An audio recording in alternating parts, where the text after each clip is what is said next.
Hey, time for Analyze Math and History, and what we're going to do is understand how completing a square can help understand that both positive and negative are the same regardless of what happens, even if the problems are different.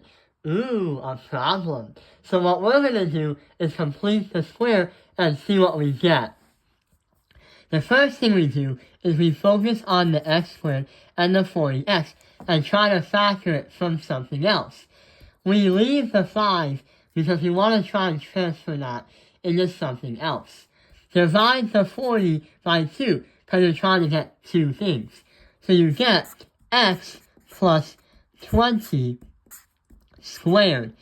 But to handle the number 5, we have to do 20 times 20 is 400. But we're going to subtract. But wait, why are we going to subtract? Well, the main problem and the main work is going to be focused on this one. The one we just did and the one we just made is the one that will help us get to that one by overdoing it. So that's why we have a negative sign in front of the 400. So negative 400 plus 5 is going to be x plus 20 squared is going to equal to, well not equal to, it's going to be minus and subtracted by 395. I don't understand how I said equal when it was supposed to be subtracted. Let's take a look at another problem and see what happens. So right over here is another problem. And what happens is we have a negative sign in front of the 40. So what do? So what happens is you still focus on the x squared minus the 40x. But instead of a positive, we get x minus the 20 squared when you divide by 2. And not only that, we have a negative, so we still have 400.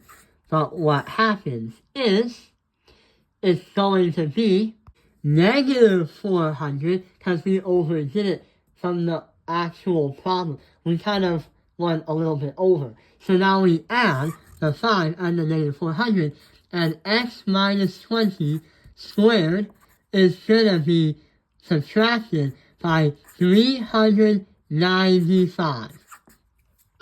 While both look the same, they're not the same in terms of the graph. Even though they both got negative 400 and negative 395, trying to graph these are going to be totally different than each other. So yeah, even though they do look the same, and they do have the same kind of method, depending on the operator for the positive and the negative, on where the graph is going to be different. So yeah, I hope this video has helped you understand that while completing the square where both positive and negatives have the same function, when you solve or simplify, they are graphed differently. Thank you for watching Top Analyze Math Industry.